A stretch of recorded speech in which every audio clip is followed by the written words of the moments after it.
Bueno, pues tengo aquí el honor de presentarles en el marco de la cuarta edición del Diplomado de Justicia Alternativa y Restaurativa, Nuevas Aproximaciones a la Justicia. Me complace presentarles a la doctora Egla Cornelio. La doctora Egla Cornelio es licenciada en Derecho por la Universidad Autónoma de Tabasco. Cuenta con 2 posgrados en Derecho Constitucional, Amparo y Derechos Humanos, así como en Resolución de Conflictos y Mediación, ambos con mención honorífica por la Universidad Juárez Autónoma de Tabasco. Es doctora en Métodos Alternos de Solución de Conflicto y Derechos Humanos por la misma universidad. En su trayectoria profesional se ha desempeñado como presidenta titular de la Junta de Conciliación y Arbitraje del Estado de Tabasco. También fue directora y abogada litigante de la Sociedad Civil Landers Asesorías Laborales del 1993 a la actualidad. Fue miembro y presidenta de la Junta de Gobierno de la Universidad Juárez Autónoma de Tabasco. Ha sido consejera del Consejo Universitario por la misma universidad. Es integrante del Grupo de Investigación de Derechos Humanos, Mecanismos Alternativos de Solución de Controversias y Justicia Restaurativa, así como profesora investigadora de la Universidad Juárez Autónoma de Tabasco.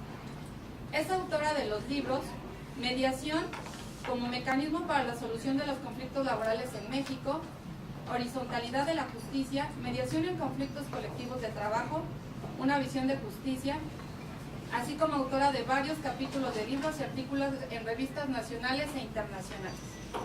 Ha sido conferencista, tallerista y ponente en diversas actividades académicas, foros y congresos en torno a los mecanismos alternativos de solución de controversias en materia de justicia cotidiana. Doctora, a nuestra casa de estudios le damos la más cordial bienvenida. También aquí en el presente conversatorio nos acompaña la maestra Giovanna Ríos, quien es la coordinadora del Diplomado de Justicia Alternativa y Restaurativa del ITESO. Por parte del instituto agradezco la presencia del doctor Emiliano Magallanes, quien es el director de difusión y capacitación del Instituto de Justicia Alternativa, el doctor Blas Jasso, quien es coordinador de capacitación del Instituto de Justicia Alternativa, la maestra Delia Pérez, quien es mediadora y validadora del mismo instituto. También te comento que el director Pedro Carvajal se disculpa por no poder estar aquí presente, su agenda no se lo permitió. Sin embargo, manda su representación al doctor Blas Jasso, a quien le pido que de favor brinde unas palabras en representación del Instituto de Justicia Alternativa. Pues muy buenas tardes, gracias por su asistencia. Muchas gracias por su presencia aquí. Pues básicamente a nombre del director general, el doctor Pedro Bernardo Carvajal Maldonado, les manda un cordial saludo con respecto a su presencia aquí en este conversatorio. Es importante decirles que el Instituto de Justicia se ha convertido en una punta de referencia a nivel nacional en lo que corresponde a la capacitación de métodos alternos. Es por esta razón por la que precisamente el día de hoy estamos aquí reunidos, por esta gran convocatoria que se ha echado a andar con respecto a los métodos alternos y a la capacitación particularmente, y sobre todo, reitero, en el estado de Jalisco. El Instituto de Justicia Alternativa, en sus modalidades de capacitación, pues tiene talleres, cursos, diplomados, una serie de modalidades que han permitido ampliar el espectro del método alterno en el estado de Jalisco. Por tanto, es fundamental que ustedes se acerquen a este instituto y vean las bondades que este tiene, dado que estamos frente a una de las leyes más bondadosas a nivel nacional, puesto que aquí cualquier profesionista que quiera ser mediador lo puede ser de una manera directa y siempre y cuando cumpla los criterios de capacitación que marca el Instituto de Justicia. Siendo así, pues, en lo que corresponde a este diplomado, pues ustedes tienen todas las condiciones para poder llevar a cabo un buen diplomado, porque estamos en una plataforma en donde se han abierto ya todos los índices de conocimiento, todos los rangos de capacitación para poder ingresar a todo lo que tiene que ver con la cuestión de la capacitación en los métodos alternos. Es así pues que el instituto se pone a sus órdenes, doctora, estamos a sus órdenes en el instituto para que se acerquen, vean las bondades del método alterno y vean toda la gama de capacitación que el Instituto de Justicia ofrece para que ustedes puedan ser mediadores. Independientemente de que se puedan certificar o no se puedan certificar, lo que le interesa también al instituto es promover el concepto de la cultura de paz. Hay muchas personas que tal vez estudian la mediación pero no se quieren certificar, mas sin embargo el simple hecho ya de tener en su mente el concepto de la cultura de paz ya los hace estar en otra categoría como ciudadanos y como personas que están buscando el bien común de la sociedad. La cultura de paz, hay que dejarlo muy claro, no es una retórica ni de gobierno, ni es una retórica académica. La cultura de paz es un concepto de vida, y es un concepto de vida que se refleja en la vida cotidiana, en nuestra familia, se refleja en nuestros amigos, en el ámbito laboral. Reitero, la retórica, van a escuchar gente que habla mucho de la retórica de cultura de paz, pero tiene que ser un estilo de vida, lo tenemos que transmitir en todos los lugares donde estamos.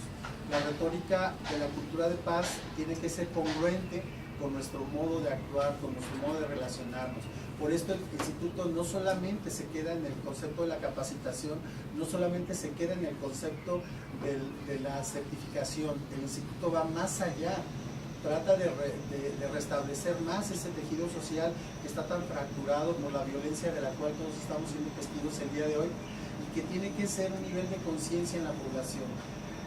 La cultura del paz hoy en día se convierte entonces no en un concepto académico, no en un concepto científico, sino en un concepto de convivencia social. Entonces todos esos diplomados son precisamente con la intención no solamente de que se certifiquen y que tengan un diplomado, sino que además ustedes se conviertan en personas promotoras de la cultura de paz en México, en su estado, en su comunidad, que esto sea la punta de lanza precisamente para que ustedes se conviertan en multiplicadores del concepto que son los métodos alternos. A la licenciada Claudia, a la licenciada Giovanna, de verdad, todo el reconocimiento por su trabajo, y sabemos pues que de antemano son personas muy profesionales y están en muy buenas manos para que puedan terminar y cumplir su trabajo en este diplomado. La licenciada Margarita también, muy cálida, muy comprometida con su trabajo, la verdad, muchas gracias por todas sus atenciones. Pues bueno, es así que los invitamos pues a que se certifiquen y que además busquen la manera de llevar a hacer vida los conocimientos que ustedes van a ver o están viendo en este concepto de la cultura del paz. Muchas gracias. Al contrario, gracias a ti, doctor Blas. Doctora Emiliano, me gustaría mucho que pudieras también brindar unas palabras como director de difusión y capacitación del Instituto de Justicia Alternativa. Bien, muchas gracias. Doctora Egla Cornelio Landero, antes que nada, nuevamente le brindo las más cordiales de las bienvenidas a Guadalajara, Jalisco, a esta casa de estudios, la Universidad ITESO, Poder Judicial, el Instituto de Justicia Alternativa, a todo el equipo de trabajo que ha hecho posible en los últimos años que podamos tener esta gran vinculación y estos resultados, como el día de hoy, en esta media tarde, nuevamente un conversatorio con un especialista, con una persona que tiene una trayectoria que queda acreditada con su semblanza curricular, y todo esto ha sido a partir del esfuerzo de instituciones, pero a partir del esfuerzo y compromiso de personas como la maestra Giovanna, la maestra Claudia, la maestra Margarita, la maestra Ana Sofía Torres y todos ustedes que le han dado seguimiento y atención a los mecanismos alternativos de solución de controversias. Esta tarde vamos a hablar de las diferentes perspectivas de los medios alternos en el marco de la justicia cotidiana, un tema de la mayor importancia porque es la gran oportunidad para nuestro país de transformar nuestra realidad. Hoy en el contexto electoral hemos observado cómo todos los candidatos a la presidencia, a los gobiernos, como es el caso de Jalisco, y en los distintos espacios de representación municipal, cómo hablan de la perspectiva de la seguridad a partir de la prevención, a partir de transformar conductas, hábitos y comportamientos, a partir de las consecuencias, del origen, de lo que genera este estadio de violencia y de inseguridad que tenemos hoy en día en México. Yo creo, y seguramente la doctora Egla Cornelio podrá profundizar sobre la importancia de cómo podemos implementar los mecanismos alternativos de manera transversal para que podamos construir una viabilidad mucho más cierta, mucho más clara para nuestro país, en donde los ciudadanos seamos el centro de la discusión y asumamos esta gran responsabilidad de construir a partir de nuestro comportamiento, actitudes y hechos realmente un estadio y condiciones que la cultura de la paz realmente nos permita recuperar armonía, colaboración, tranquilidad y que realmente podamos hacer de esta circunstancia que tenemos hoy en día una oportunidad a través de la cultura de la paz y particularmente los mecanismos alternativos y con la participación de los ciudadanos y sin lugar a dudas con la congruencia, con la transparencia y hacer que las instituciones públicas creadas de manera pública, social o particular puedan también asumir un compromiso muy claro, muy objetivo, que rinda cuentas a la ciudadanía y así puedan muy pronto recuperar otras condiciones. De mi parte, reiterarle nuestro agradecimiento. Más tarde, los alumnos de este diplomado tendrán la oportunidad de poder tener un acercamiento mucho más a profundidad, mucho más específico, pero este espacio es para que podamos generar un diálogo abierto, directo, horizontal, que nos permita también recuperar sus filosofías, su experiencia y su conocimiento. De nuestra parte, nuevamente agradecidos por esta oportunidad y estoy seguro que seguiremos trabajando con esta buena vinculación entre la Universidad ITESO de Guadalajara y el Instituto de Justicia Alternativa del Estado de Jalisco. Muchísimas gracias y muy buena tarde. Al contrario, doctor Emiliano. Y en ese mismo sentido, ¿no? Le comento que la dinámica de este conversatorio, más que una conferencia, efectivamente es un diálogo abierto aquí con los interlocutores para que ellos puedan formular las inquietudes que consideren respecto al tema. Es un diálogo horizontal completamente, por eso el acomodo de este espacio de esta manera. Y bueno, entonces sin mayor preámbulo le pediría de favor que en ese orden el doctor Blas Caso y el doctor Emiliano puedan formular las primeras dos preguntas de este conversatorio. Bueno, precisamente en esta modalidad de parlamento, donde precisamente lo que se busca es que sea un parlamento, que platiquemos, no que sea un aula tradicional. De entrada ya se está moviendo un esquema aquí en la forma de impartir la educación. Este parlamento, pues a mí me gustaría, si me permiten, a nombre del instituto, a nombre de ustedes, hacer la primera pregunta y decirle, doctora, ¿cómo percibe ahorita las universidades con respecto a actualizar los planes de estudio en relación a lo que viene a ser este nuevo modelo de justicia en México? Si usted percibe que las entidades educativas están actualizándose en sus planes de estudios, en su currícula, para dar respuesta a esta nueva necesidad profesional, a este nuevo perfil del egresado que requiere precisamente este nuevo método alterno.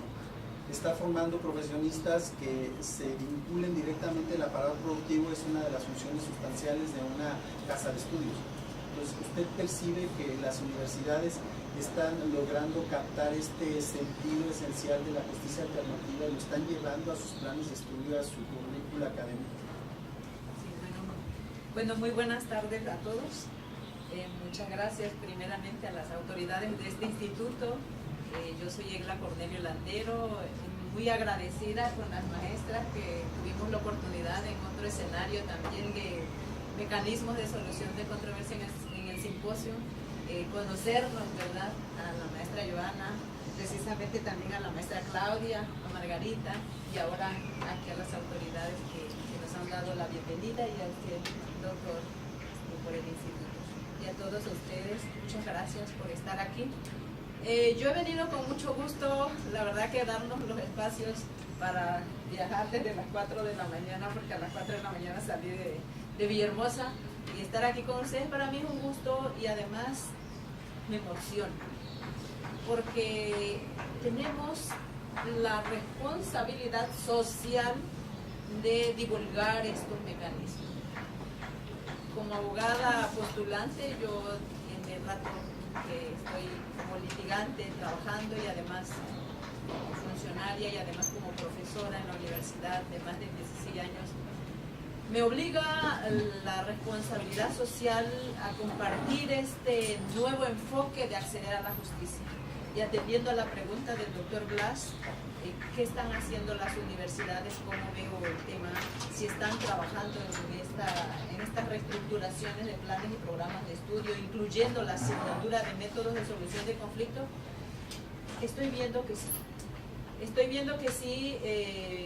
Sabemos que este movimiento circular que se ha venido dando del sistema de justicia alternativa, pues ya ve que ha sido un fenómeno. Todos los que venimos trabajando en esto, vemos que empezó 10 años antes a que se reconociera en la Constitución y en 2018, cuando se reconoce en la Constitución, pues llega en una reforma al sistema de justicia penal y como que no se vio completamente que esto era otro enfoque para acceder a la justicia, y ahí como que empezó a haber un trastorno, ¿no? Tan es así como las 29 leyes que tenemos estatales vigentes, que se tuvo una visión que era únicamente para abordar los conflictos de la disciplina penal. Sin embargo, el estudio ha sido circular y ya muchas instituciones, así como aquí estamos en el cuarto, si no mal entiendo, cuarto diplomado, esto es formación del recurso humano de la persona. Ya también a nivel licenciatura tienen los programas de métodos de solución de conflictos. Por ejemplo, en la UJAR yo presenté este programa a la licenciatura en Derecho en 2010 y desde el segundo semestre se imparte la asignatura de métodos de solución de conflictos a la licenciatura en Derecho. Sin embargo, esta es una disciplina, es una asignatura que no debe ser solamente para los abogados, por tanto debe ser una asignatura transversal en todas las universidades. Como los derechos humanos, esta también debe ser una asignatura transversal, porque como yo sostengo, los conflictos no lo viven solamente los abogados. Nosotros solamente lo que hacemos es estudiar códigos y ver conductas y tipificarlas. Y bueno, este cae aquí, esto se viola este derecho, tal. Pero el arquitecto también enfrenta conflictos, el ingeniero también enfrenta conflictos, el médico enfrenta conflictos, los biólogos tienen...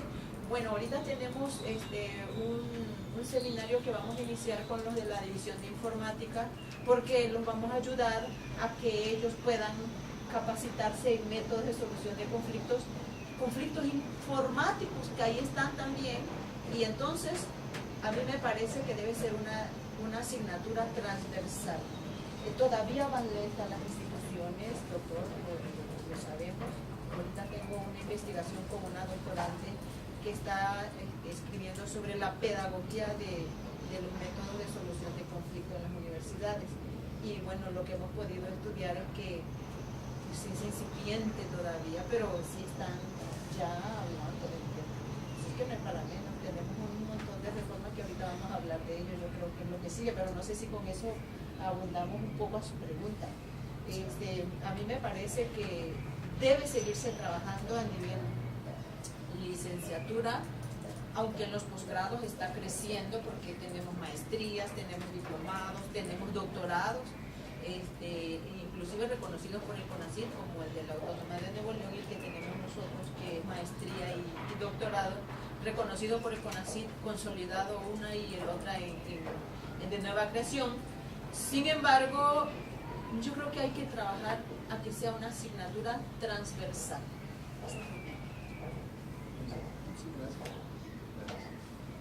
Muchas gracias, doctor Emiliano. Sí, muchas gracias, doctora Irla Cornelio. Hagamos un breve recuento histórico para que podamos contextualizar esta pregunta. En el 2008 iniciamos el proceso de incorporación e implementación de esta reforma constitucional de seguridad y justicia. A 10 años de su puesta en marcha e implementación, recordemos que el gobierno de la República le solicitó a otra institución también de prestigio como esta Casa de Estudios, el CIDE, una serie de diagnósticos, una serie de estructuras que le permitieran al gobierno y a los diferentes poderes fortalecer y mejorar el proceso de implementación. Se ha hablado de diferentes ejes, mesas incluyentes, de justicia civil, familiar, cómo incorporar las nuevas tecnologías para hacer más transparente, más expedita, más oportuna nuestra justicia, cómo reorganizar la estructura y funcionamiento de las diferentes instituciones del Poder Judicial a todo nivel, federal, local, que pudiéramos también observar la ventana de oportunidad de la inminente reforma laboral, que usted es experta en la materia, en el contexto de la justicia laboral y la preponderancia de los mecanismos alternativos, la importancia de la mediación escolar para prevenir y solucionar conflictos, para que garantizar que nuestros niños y jóvenes puedan crecer libres de cualquier tipo de violencia física, emocional, psicológica, y usted lo acaba de decir con toda precisión, la importancia de la mediación social, la mediación comunitaria, que es posiblemente en gran medida donde surgen los conflictos que se convierten en consecuencias que lastiman la cohesión, la tranquilidad de nuestro país.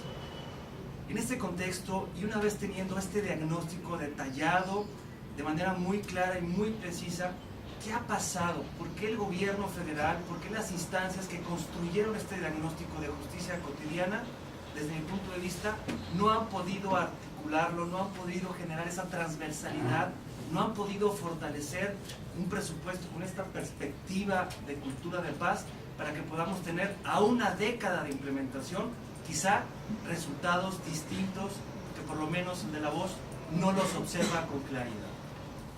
Por sus comentarios, muchas gracias. Bueno, muchas gracias. El planteamiento del doctor Emiliano me parece que es una preocupación que todos los que estamos estudiando sobre la justicia alternativa nos estamos haciendo como interrogante. ¿Qué ha pasado y por qué no vemos un despunte de este nuevo enfoque de acceder a la justicia? Me parece que pasa una situación que nosotros le hemos discutido varias veces, que la reforma inició sin que a la sociedad se le comunicara qué es la justicia alternativa. Carece de políticas públicas.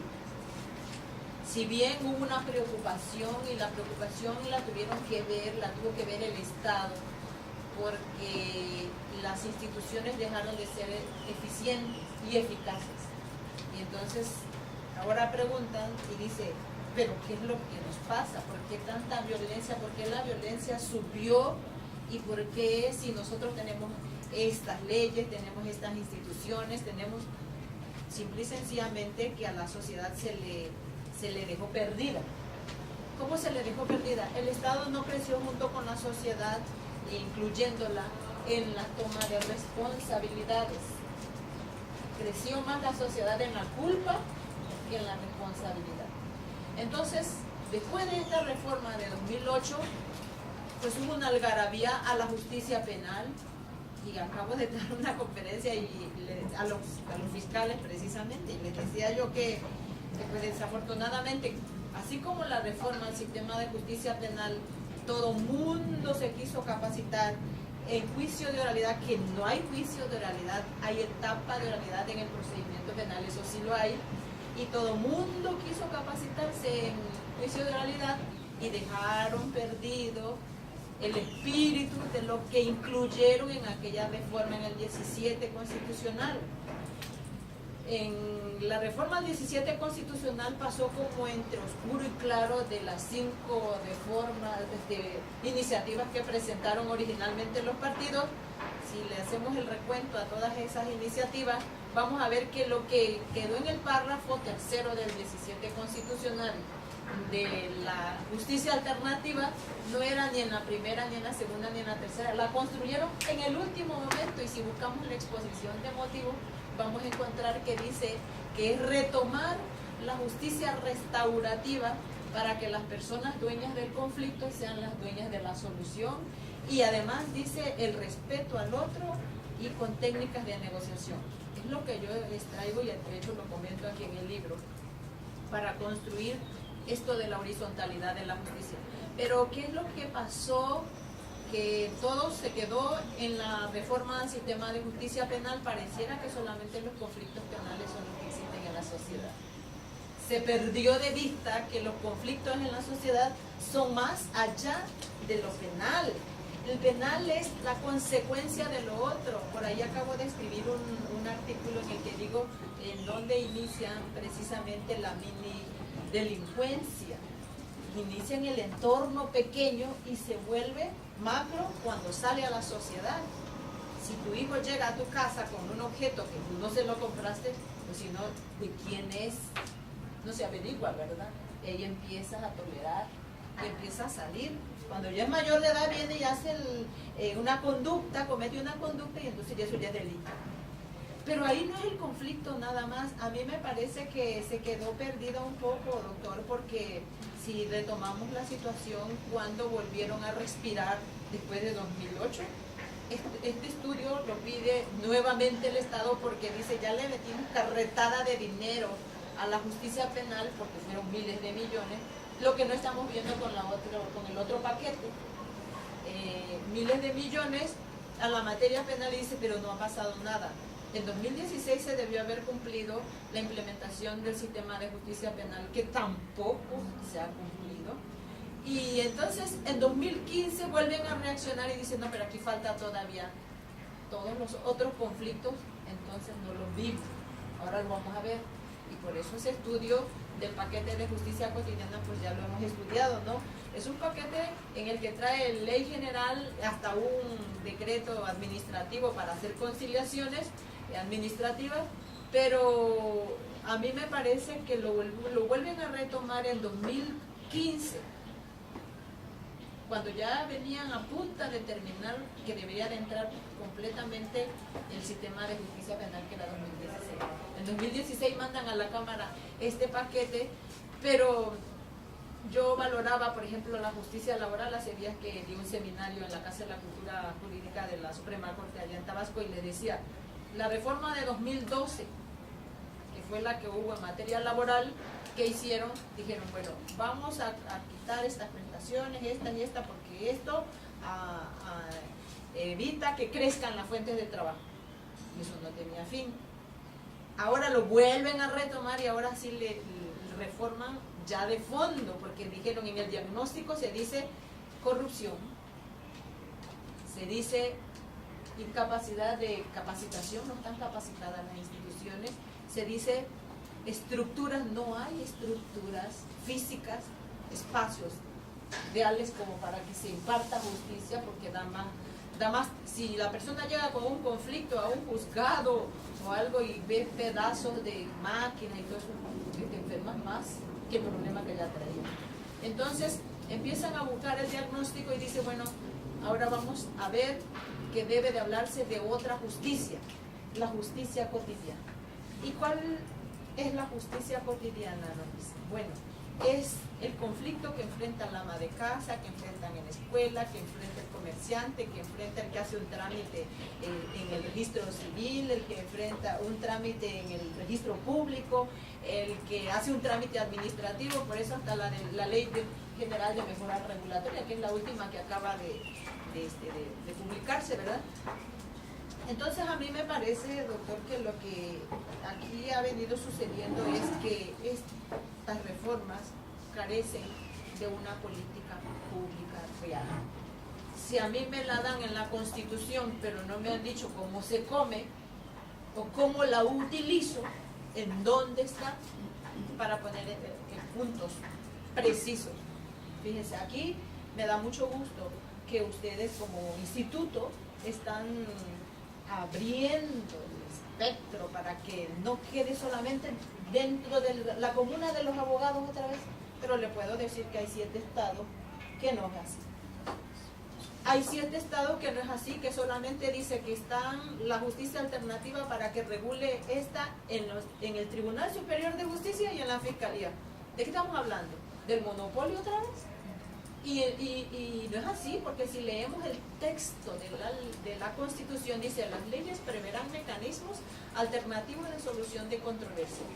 Es general. Y si está en el artículo 17 constitucional, para mí, para todos los ciudadanos, ¿qué es? Es un derecho humano para acceder a la justicia. Y si es un derecho humano para acceder a la justicia, entonces las instancias para que yo no quiero ir a la jurisdicción, no quiero ir al tribunal, no quiero ir a los juzgados, no quiero ir a la fiscalía, ¿no acaso deberían de estar al alcance de todos los ciudadanos, de todas las personas, los centros de justicia alternativa? Esto es muy interesante, muy bueno. Por ejemplo, vemos en la estadística, Ciudad de México tiene 518 mediadores privados certificados.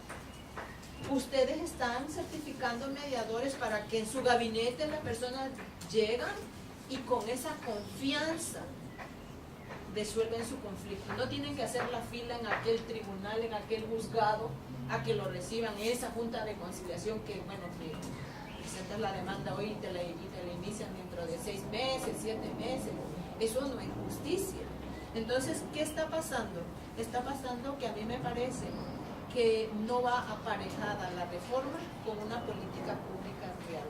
Los estudios que yo he hecho, cómo lo trabajó Argentina, cómo lo trabajó Chile, cómo lo han trabajado estancias que he hecho allá también en España, justamente en Barcelona, en Valencia, que hicieron una barrida de cómo que le llegara a las personas estos mecanismos para resolver conflictos mercantiles, conflictos familiares, conflictos civiles, conflictos laborales. Los notarios se aventaron con todo a pelearse por hacer este trabajo. ¿Qué es lo que vimos? Que se le puso, voy a hablar coloquialmente, a ras de suelo el tema a la ciudadanía. Pero aquí en México no viene así. A mí me parece que todavía se requiere la política pública para que todas las personas sepan que además de la jurisdicción tienen otra vía para acceder a la justicia y que esta se llama la justicia alternativa. Ese es por un lado.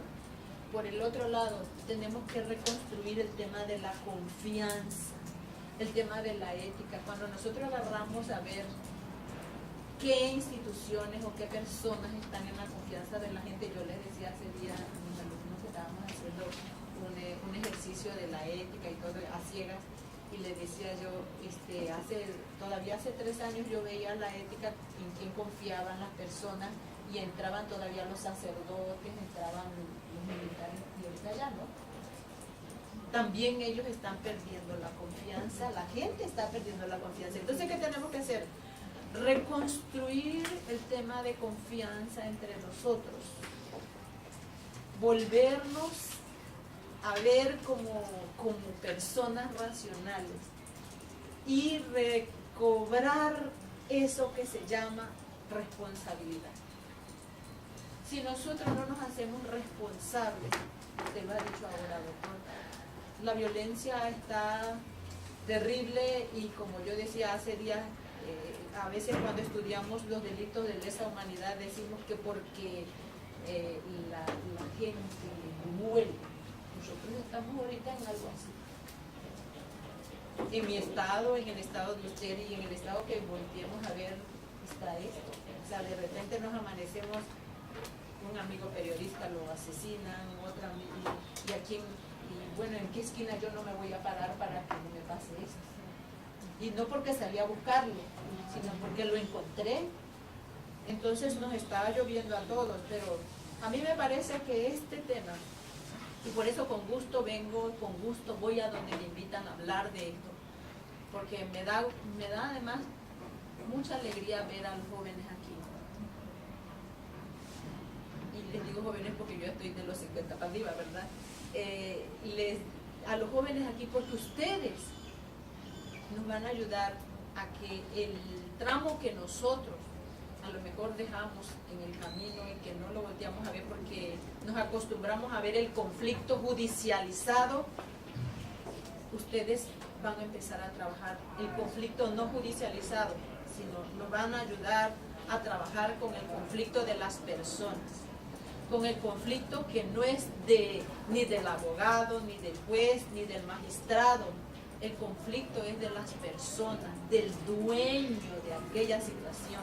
Entonces ustedes van a ayudarnos conjuntamente a construir esto que se llama la justicia cotidiana, que no la va a hacer el juez, no la va a hacer el magistrado, la van a hacer las personas con los profesionales, con los especialistas. Cada día nosotros que nos sentamos en un foro, en un taller o en un curso, aprendemos algo diferente. Y vamos construyendo porque esto es un constructo de la justicia.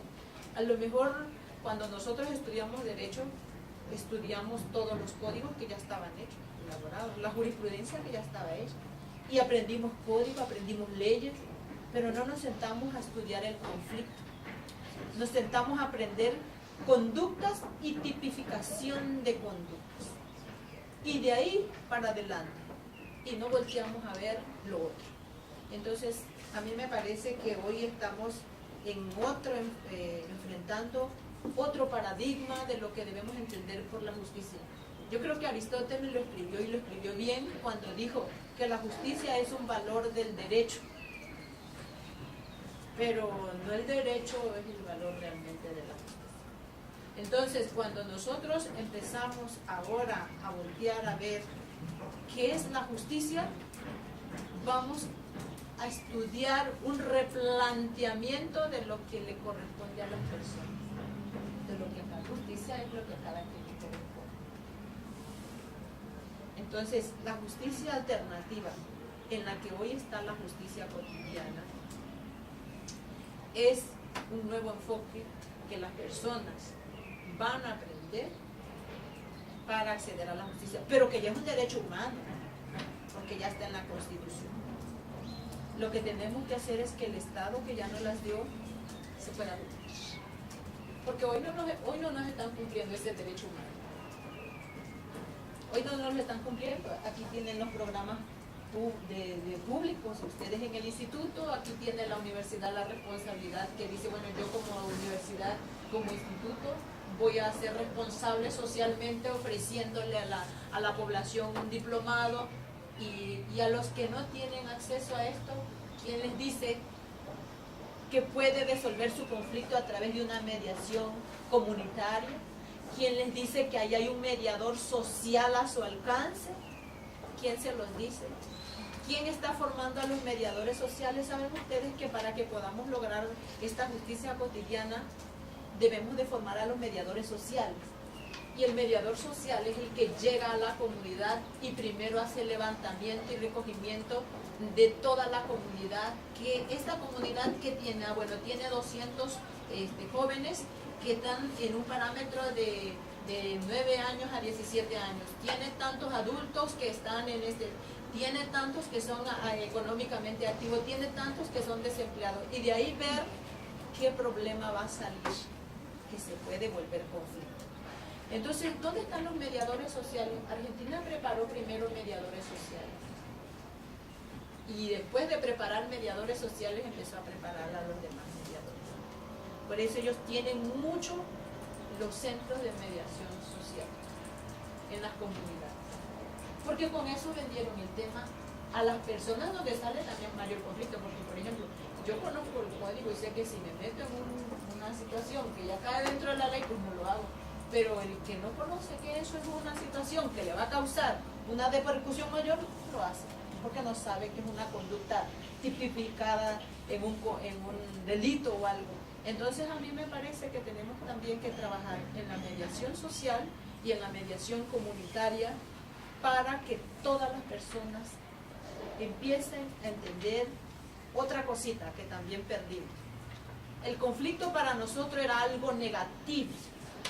Hasta despectivamente nos referíamos que ese es conflictivo, con ese no hables porque es conflictivo. Y el conflicto, si hoy se lo empezamos a platicar a las personas, no es negativo. El conflicto es que como seres racionales desde que nacemos, pues ¿qué somos? Precisamente traemos derechos, traemos obligaciones, traemos responsabilidades. Entonces los conflictos son para que las personas crezcan, para que las personas se transformen, para que las personas cambien. Pero si se las ayudamos a decir que el conflicto debe entenderse como positivo, no tampoco. Entonces, doctora, hay mucho que hablar. Si usted me sigue dejando la palabra, yo filosofo toda la tarde con esto, porque en un proyecto en el que ahorita estamos trabajando nosotros es empezar a formar a los mediadores sociales. ¿Y por qué lo estamos trabajando? Porque nuestro Estado, como ya no voy a decir que es eminentemente petrolero, pero pues el petróleo fue el que se movió ahí, y bueno, nuestro Estado está quedando pues en abandono, ¿verdad? Y entonces, ¿pero qué está quedándole? El conflicto social. Porque los terrenos de la gente ahí están, pero está podrida el agua, pero el coco que era su forma de vivir ya no, porque la lluvia ácida se nos acabó, porque el cacao que era el oro de nosotros ya no hay porque la lluvia ácida lo acabó, el plátano que fue portador de plátano número 1, Tabasco, ya se lo acabó. Entonces hay cuerpos de agua en todas partes porque nuestras comunidades vivían de la pesca, pero está podrido los cuerpos de agua. Entonces, ¿qué tenemos que hacer ahora? Ayudar a las comunidades a que aprendan a vivir mejor. Y entonces lo que hemos pensado es que la ley de hidrocarburos trae un capítulo de ocupación superficial de la tierra, y ahí trae un capítulo que para resolver esos conflictos está la mediación y la negociación. Y la SEDATU emitió un decreto, un acuerdo ahí para establecer todo el procedimiento para hacer mediación, pero capacitaron a mediadores con técnicas Harvard. Y le digo yo, pero espera, ¿cómo vamos a meter a un mediador con estas técnicas a conflictos sociales si no van a negociar comercio ninguno? Tienen que ayudar a la sociedad. Entonces, ¿por qué no empezamos a capacitar a los mediadores sociales? Y por eso estamos ahorita construyendo un proyecto de capacitar mediadores sociales. Hasta ahí le paro. No quisiera perder la oportunidad, me parece muy pertinente lo que comentó la doctora, en el sentido, doctora, de la oportunidad de democratización, el acceso a la justicia. Y no hay otra posibilidad de garantizar el acceso, uso, goce, disfrute, apropiación de la cultura de la paz, si no es socializando realmente un mecanismo alternativo. Fundamentar las aulas, las universidades, los colegios, pero al final del día el conflicto, en suma, está allá afuera. Y tenemos que ir ahí. ¿Está de acuerdo? Así es. Gracias. Pues yo también considero muy relevante lo que nos acaba de compartir. Efectivamente, pues el conflicto siempre se ha visto, ¿no?, desde una connotación positiva, y bueno, vemos que no es cierto, es una oportunidad para crecer, para cambiar, para transformar vidas, y yo creo que desde ahí nosotros tenemos que verlo de esa manera para poder darle un sentido diferente a nuestra vida. Y de lo que comentaste se me hace sumamente importante, ¿no?, ahora con la nueva ley de mecanismos alternos de solución de controversias que fue aprobada por la Cámara de Diputados, habla precisamente de esto, ¿no?, de la mediación comunitaria, mediación indígena, también de lo que es la posibilidad de que se realice el procedimiento de método alterno en línea. O sea, hay muchos retos y fortalezas en cuanto a esa ley. A mí, yo nada más quisiera hacerte una pregunta ya para darle la palabra a los interlocutores. A propósito de la publicación de tu último libro, que es Mediación como mecanismo alternativo de solución de conflictos laborales, horizontalidad de la justicia, sabemos que actualmente es muy difícil acudir o acceder a lo que es la justicia laboral. En la práctica, lo que es la primera etapa del procedimiento del juicio laboral, conciliación, demanda y excepciones, sabemos que en la práctica se pierde el sentido de una conciliación.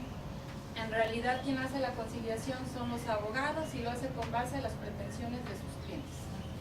Entonces, está en trámite lo que es una iniciativa para reformar la Ley Federal del Trabajo, donde supuestamente debe transitar lo que son las juntas de conciliación y arbitraje a tribunales laborales, y también donde debe de privilegiar lo que es la conciliación por encima de los formalismos procedimentales.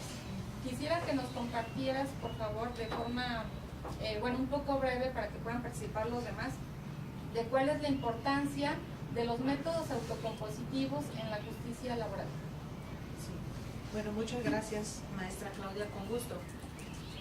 Efectivamente, dentro del paquete de justicia cotidiana que el Ejecutivo Federal le envió al Congreso de la Unión en 2016, una fue la reforma del sistema de justicia laboral. Ya todos tenemos conocimiento que el 24 de febrero de 2017 se publicó esa reforma al artículo 123 en la fracción 20, en el apartado A, y en esa reforma se quedó establecido constitucionalmente que el sistema de justicia laboral cambia de paradigma. Y digo cambia de paradigma porque desde 1917, que se reconoce en la Constitución el derecho del trabajo, pues se estableció las juntas de conciliación y arbitraje como tribunales especializados. No competía al Poder Judicial ni de los estados ni de la Federación los conflictos, resolver estos conflictos. Sin embargo, este nuevo paradigma de la justicia laboral cambia totalmente porque ahora la justicia laboral, conforme a lo que dispone la Constitución,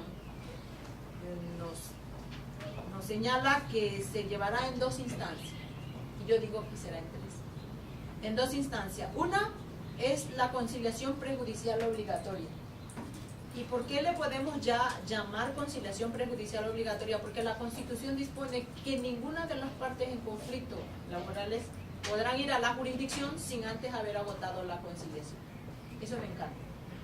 Eso me encanta. Y lo han dicho, y ahí dispone la Constitución que habrá el instituto, ahora sí que un organismo federal que se ocupará de la conciliación en los conflictos de competencia federal, pero este instituto le dio otras competencias para lo que es las relaciones de los conflictos colectivos, registro de sindicatos, registro de reglamento, cambio de toma de directiva, toma de nota y tal. Solamente los conflictos que sean de jurisdicción colectiva serán los que irán a los tribunales. Y en la competencia local ha dicho que también habrá un organismo que ya los congresos de los estados determinarán su naturaleza. Me gusta también eso.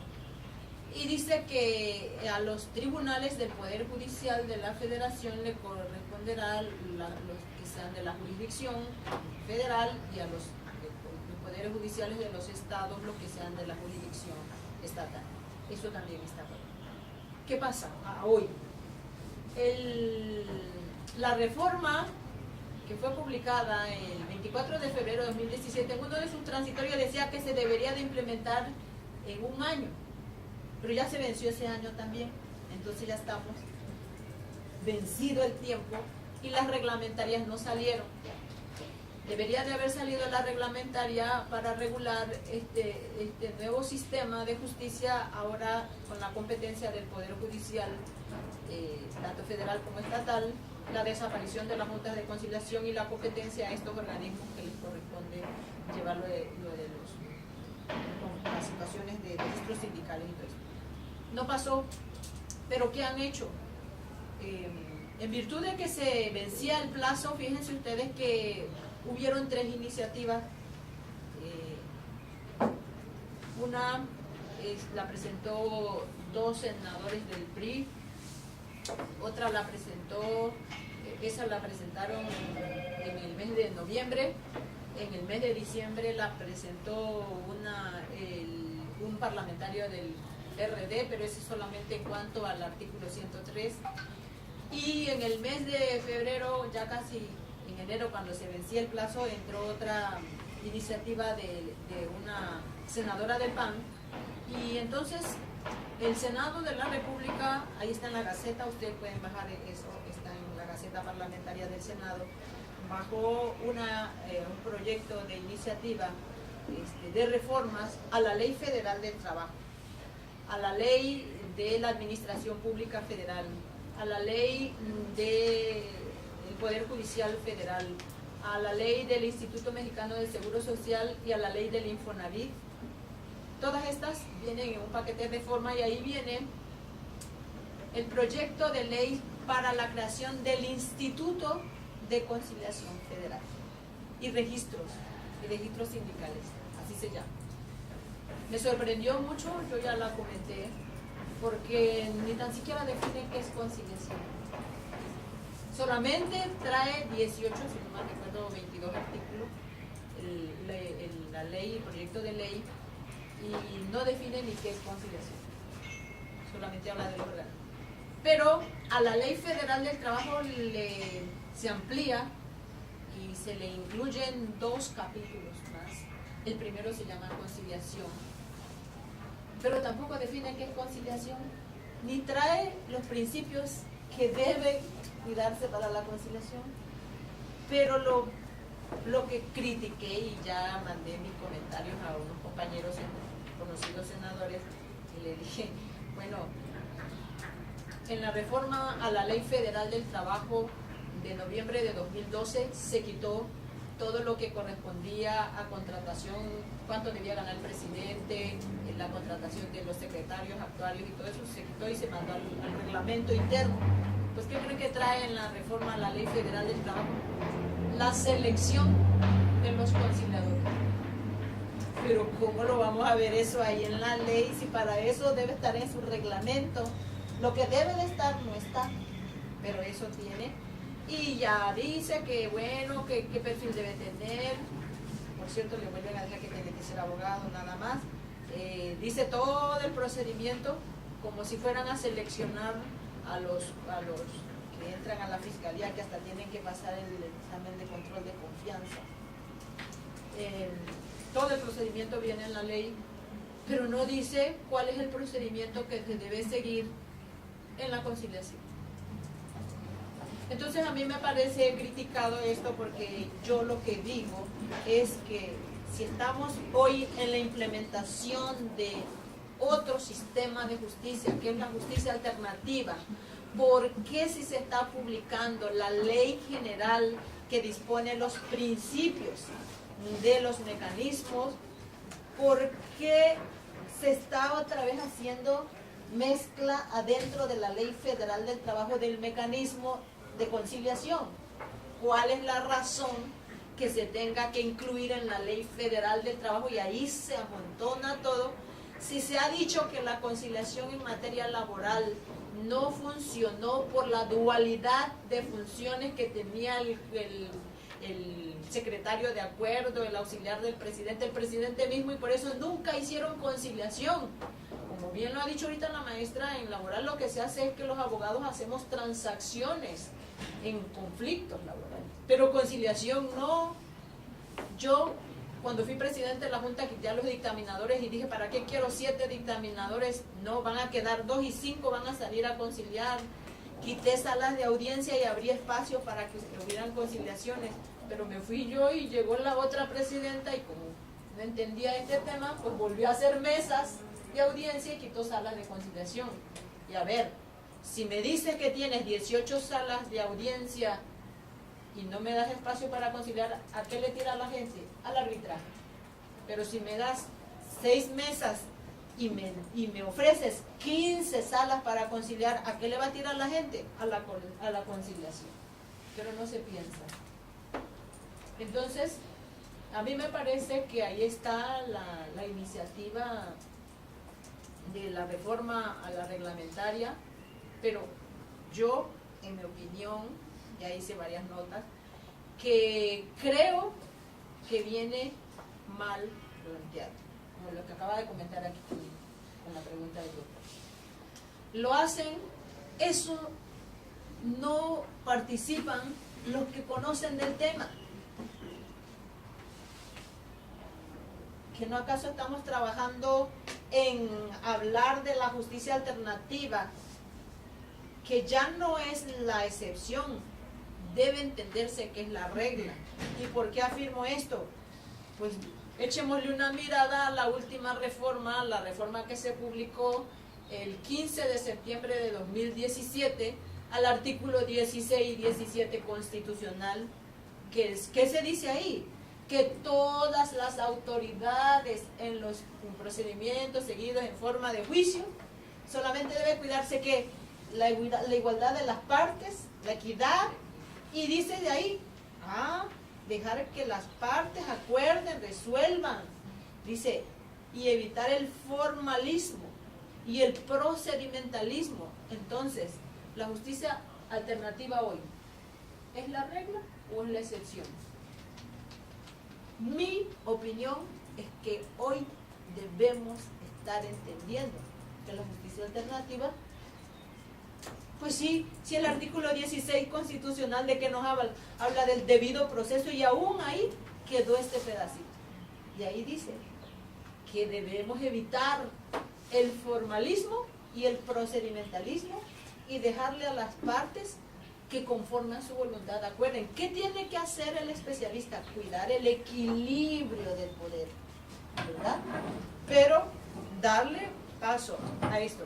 Y me gustó una tesis que, no sé si aquí ya la puse en este libro, salió publicada una tesis de un caso de segunda instancia en un conflicto civil, donde no le dejaron la oportunidad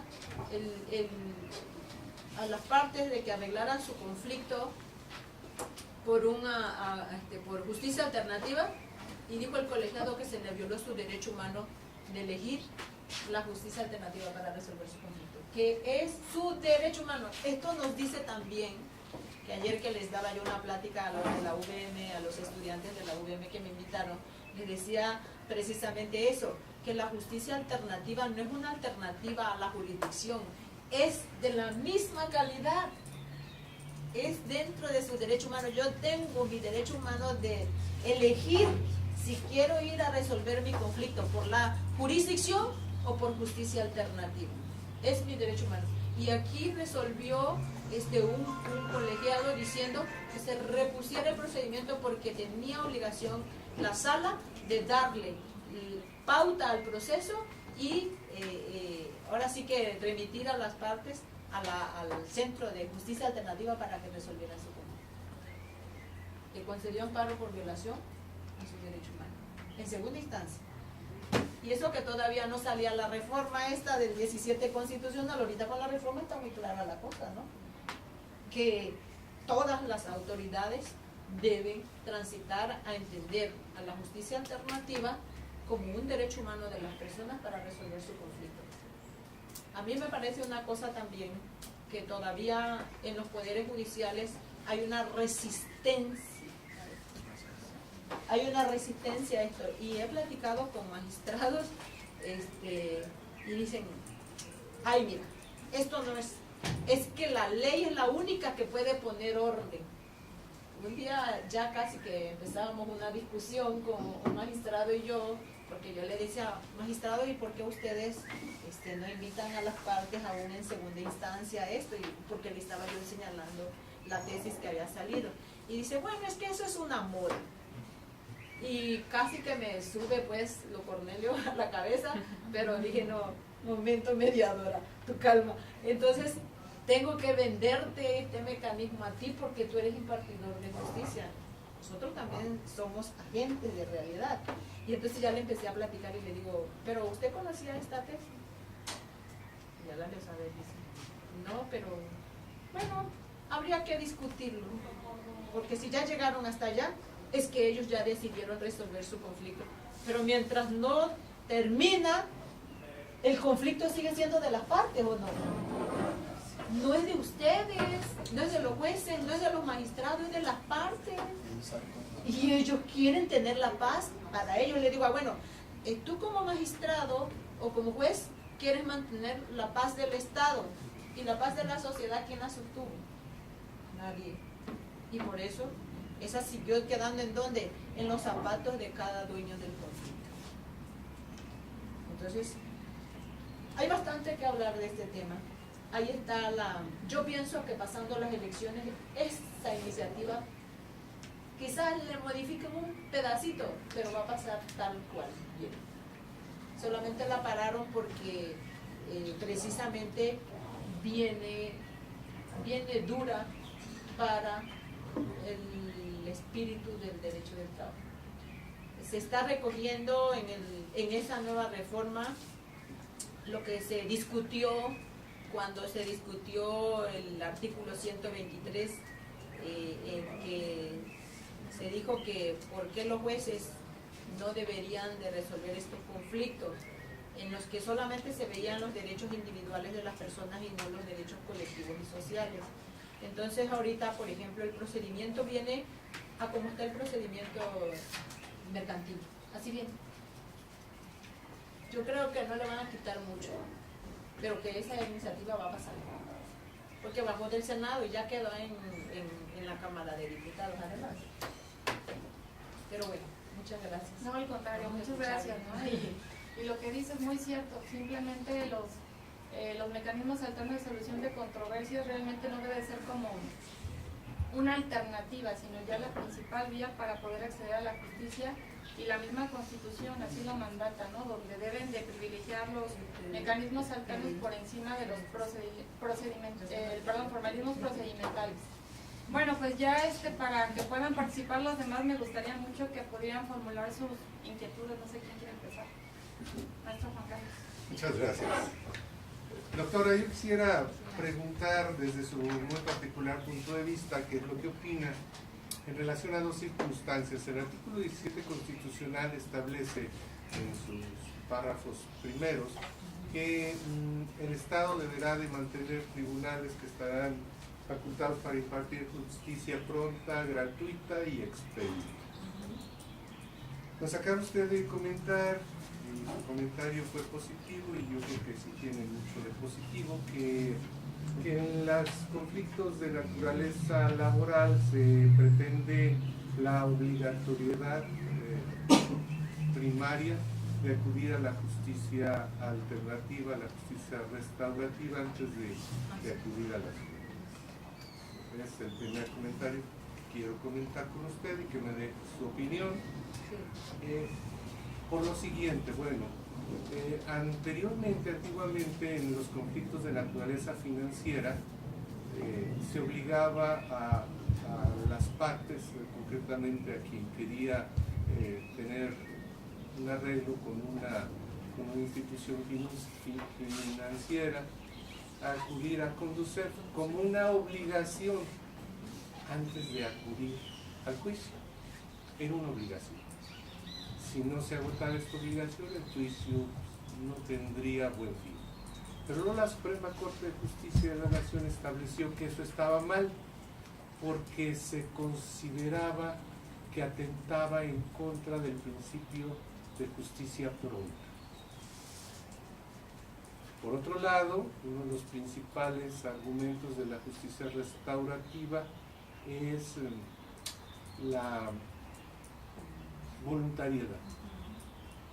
Si nosotros hacemos obligatoria la justicia restaurativa, no atentaríamos contra este principio que acabo de comentar, y hasta qué punto pudiéramos decir que aquel criterio que normó y norma, porque ahora todavía en justicia financiera ya no es necesario acudir a conducir, yo puedo demandar directamente una institución financiera, hasta qué punto tendría relevancia el argumento de que atente en contra de la justicia pronta. Esa es una. Y la otra, ¿no considera usted que en materia de justicia restaurativa, no nada más en el ámbito, bueno, voy a hablar localmente, en el ámbito del Instituto de Justicia Alternativa, de este trámite, sino aún en el ámbito de las negociaciones que dentro de los tribunales las partes llegan dentro del juicio, que celebran un convenio y que se eleva a la categoría de sentencia ejecutoriada? ¿No considera usted que el hecho de cobrar impuestos a este tipo de trámites y de negociaciones atenta también en contra del artículo 17 constitucional en cuanto a que hace que esa justicia no sea del todo gratuita, sino que el Estado impone una carga impositiva? Y lo contradictorio del caso radica en el hecho de que si yo no llego a ningún arreglo en el juicio y me espero a sentencia, que se judicialice el asunto, el Estado no me cobra impuestos y me dicta una sentencia y me construye el Estado una resolución. El Estado me la construyó, no yo ni mi contraparte, pero que si mi contraparte y yo construimos nuestro acuerdo, el Estado nos cobra impuestos. ¿No cree que eso atenta contra la gratuidad? Son las dos inquietudes que quisiera conocer su punto de vista, doctor. El primero en cuanto a si se atenta contra la justicia pronta, el hecho de que haya la conciliación. Bueno, voy a hacer el contexto de lo que usted dice. Ese criterio del Poder Judicial de la Federación en cuanto a los conflictos por servicios de la banca o de seguros, también fue un criterio que lo aplicó tratándose del Instituto Mexicano del Seguro Social, que ya ve que tiene doble personalidad. una como autoridad y otra como particular. Entonces, en esos casos también estaba que para que pudieras pasar a la Junta Federal a demandar, tenías que agotar primero algo que decía la ley de Lynch, un procedimiento administrativo, y que por eso si no lo agotabas te daban cargo. Fíjese, maestro, que ese criterio prontito lo va a cambiar la Corte, si no es que ya lo cambió, no le he revisado. Y hábilmente se subió a la Constitución la conciliación prejudicial. Si usted revisa la Constitución, ese criterio estaba reglamentario, estaba en la ley reglamentaria, por eso lo interpretó la Corte. Pero ahorita, como es una disposición constitucional, entonces va a prevalecer contra cualquier criterio que la Corte quiera disponer. Pero aparte de eso, hoy la Corte ya se está apropiando de este lenguaje porque reconoce a la justicia alternativa como un derecho humano. En 6 casos seguidos resuelve que la justicia alternativa tiene, así dice, goza de la misma dignidad, que yo siempre discuto que la dignidad siempre es de las personas, no de los objetos ni de las instituciones, pero en la doctrina se le llama, y dice que la justicia alternativa goza de la misma dignidad que la jurisdicción y que por tanto es un derecho humano de todas las personas para resolver su conflicto. Entonces, con ese argumento le puedo decir que no se va a atrever a calificar que se atente contra el principio de justicia pronta. El 1. Y el número 2 es que fíjense que justamente por eso yo aquí digo en mi libro que esta justicia es la justicia horizontal y la bajo del terreno de lo vertical, que es la de la jurisdicción, y digo que es horizontal porque viene con el mismo espíritu de los derechos humanos, y es que los derechos humanos no se pueden estudiar, ni mucho menos se analizan de manera vertical, se estudian y se analizan de manera horizontal, porque son de las personas, y desde esa óptica es donde la misma Constitución recogió, por ejemplo, este tema de la conciliación prejudicial. ¿Por qué lo pusieron en la Constitución? Pues porque todos sabemos que si ya está reconocido en la Constitución, está por encima de cualquier interpretación. Pero aparte de eso, fíjense que trae otro punto más de fondo por los tratados internacionales, en el sentido de que si en tu Constitución tienes reconocido este derecho y no se contrapone contra un tratado o algo, pues estás bien. Pero vea usted lo último que acaban de reformar, el de las casas esas de seguridad o las, ¿cómo se le llama? Casas de seguridad. Sí, que acaban de reformarlo porque estaba contra de los tratados internacionales, que no podías tenerla una persona si todavía no la había juzgado. El arraigo, exactamente, el arraigo. El arraigo estaba en nuestra Constitución y era inconvencional, estaba contra la convención. Pero lo habían subido a la Constitución y por eso ahí lo tenía México, ahí lo tenía, hasta ahora que ya lo tumbó porque ya tenía 3 recomendaciones internacionales que estaba señalándole el Comité de Derechos Humanos de Naciones Unidas que eso era inconvencional.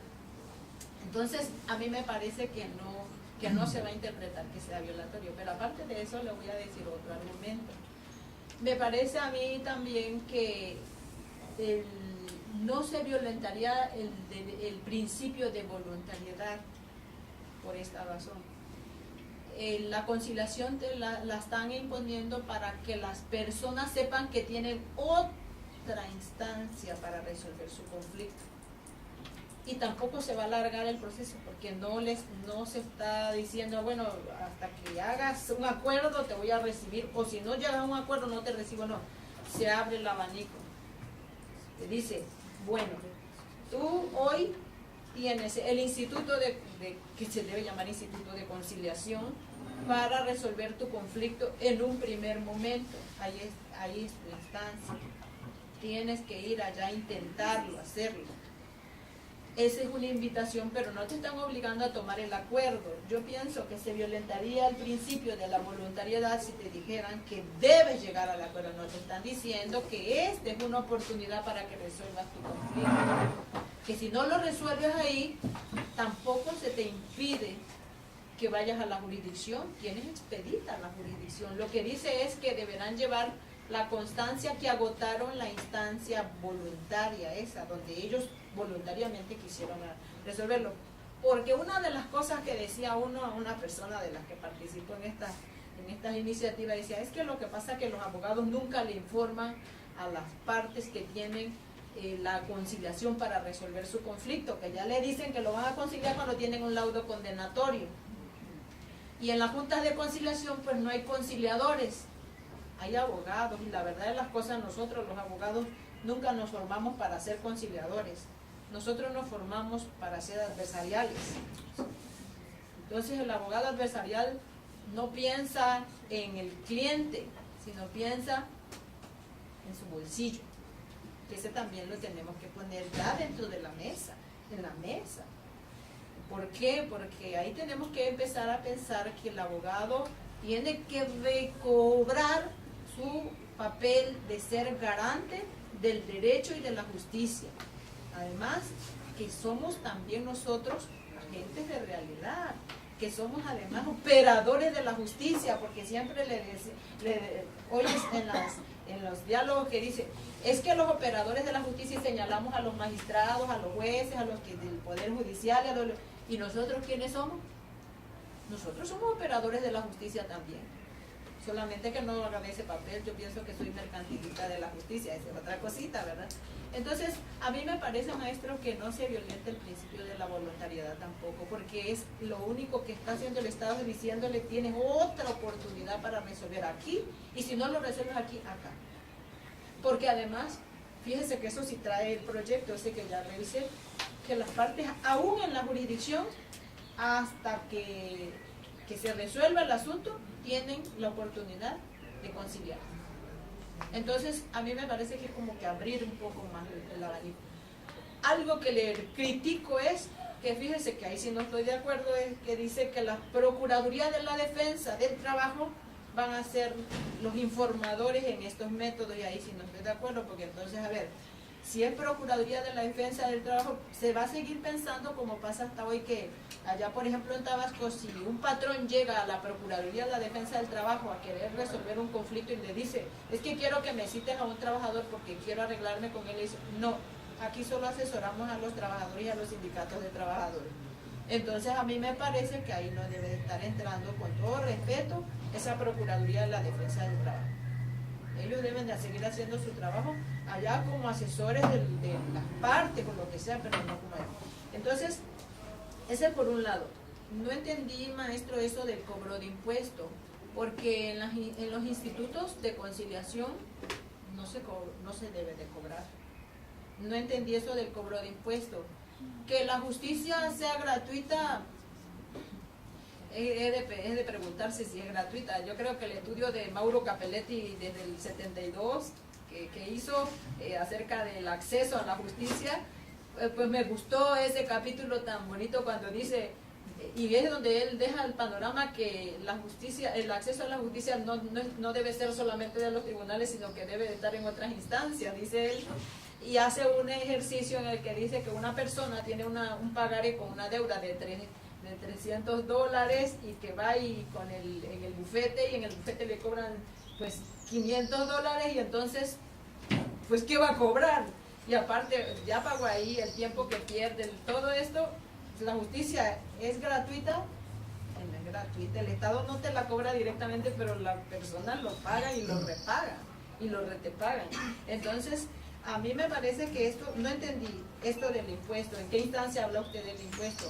En los institutos no hay cobro de impuesto. Ok. Doctora, la pregunta va en relación justamente con esa situación, en cuanto a que el Estado debe de garantizar que los tribunales impartan justicia pronta, gratuita y expedita. Efectivamente, el hecho de que la justicia tenga un alto costo es una realidad, pero no es una realidad que deba de ser atribuida al Estado. El Estado tiene que impartir justicia gratuita. No sé, por eso yo lo decía, no desconozco en otros mundos. Aquí en el estado de Jalisco, en un juicio civil, mercantil, en un juicio, si las partes en el juicio construyen su arreglo y celebran un convenio, las autoridades judiciales del estado de Jalisco elevan ese convenio a la categoría de sentencia ejecutorial previo pago de un impuesto. Aquí. Bueno, por eso decía, su opinión al respecto. Luego, bueno, hasta donde yo sabía, el Instituto de Justicia Alternativa en Jalisco es gratuito el servicio, pero si las partes llegan a un arreglo, se lleva a cabo un convenio, el mismo tiene un costo por impuesto que se paga a la tesorería del Estado en ambos casos. Por eso yo pedía su opinión respecto a que si desde su óptica esto no atentaría contra esa gratuidad del artículo 17. En los dos casos, en el juicio ante una autoridad judicial donde las partes construyeron ellos su arreglo, o en el caso de la justicia restaurativa que se maneja, no sé si el instituto siga cobrando ese impuesto, pero era la pregunta.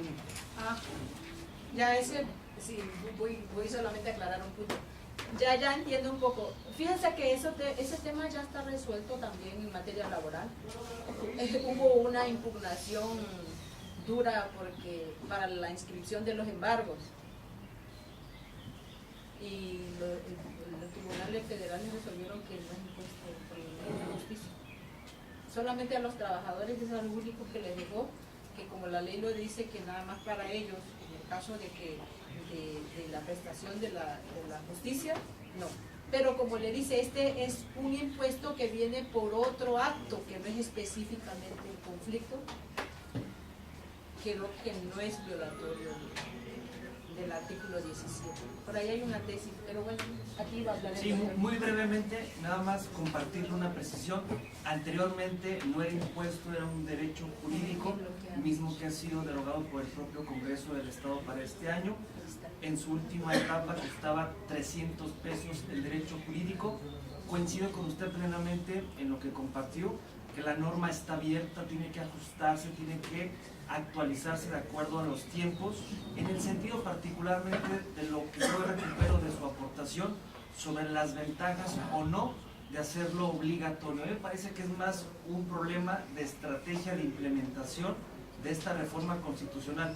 Quizá la gran bondad de hacerlo obligatorio es la posibilidad de sensibilizar, de persuadir, de difundir las bondades del mecanismo alternativo, más de una perspectiva de derecho del ciudadano, en donde el Estado le garantiza el acceso a la justicia, reconociendo la gran desinformación que existe en nuestro país de estos nuevos mecanismos e instituciones que lo implementan.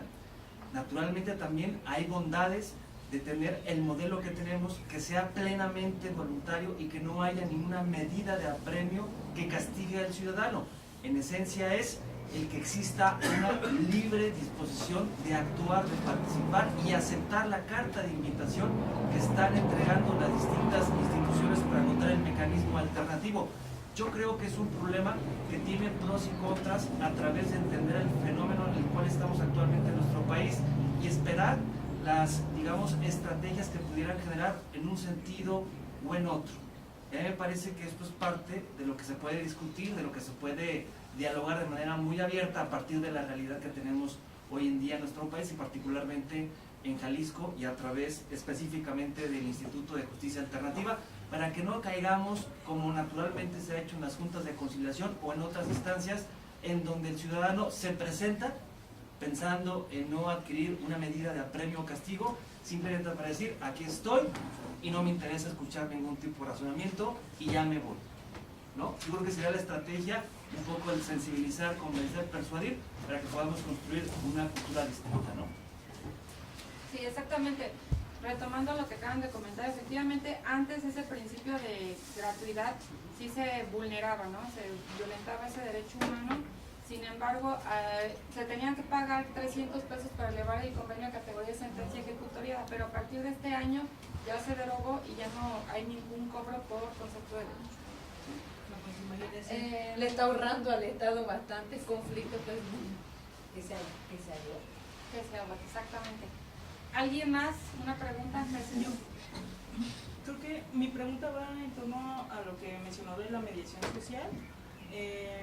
Se me hace interesante, pero voy a tomar una analogía de los psicólogos. Ellos manejan y resuelven de manera interna específica a lo externo. Y usted nos está comentando que sería mejor aplicar la mediación social. Nos estamos hablando de conjunto de personas o la comunitaria, ¿no? ¿Por qué cree que sea más trascendente, o tal vez no más trascendente, sino mejor aplicar primero o darle importancia a esta mediación social y comunitaria y no en específico una materia como familiar o penal, a su perspectiva? Bueno, es que la mediación comunitaria y la mediación social va al colectivo. Los conflictos brotan en colectivo. Entonces, imagínense que si en una comunidad las personas aprenden a gestionar, porque hay dos situaciones que estudiamos en esto de los conflictos: la intervención-acción y la gestión. Entonces, si hay una intervención oportuna, estás trabajando en la prevención. Y si hay una gestión, pues entonces ya estás actuando en el fenómeno. En este caso, por ejemplo, si en una comunidad se empieza a trabajar con las personas y se les enseña a abordar conflictos, a usar el diálogo, a usar la comunicación efectiva, y todo eso les está dando una herramienta para el futuro. Entonces, en la medida en que ellos aprenden a gestionar su conflicto en la comunidad, pues dejan de darle oportunidad a que broten los otros fenómenos y sí se vuelven más difíciles, como el conflicto penal. O sea, imagínense usted, un estudio que hacíamos en Tabasco, hay 2 polígonos que están previstos, reconocidos, además se meten a la página de la Secretaría de Seguridad Pública Federal y van a encontrar los polígonos más violentos en Tabasco. Polígono violento Gaviota.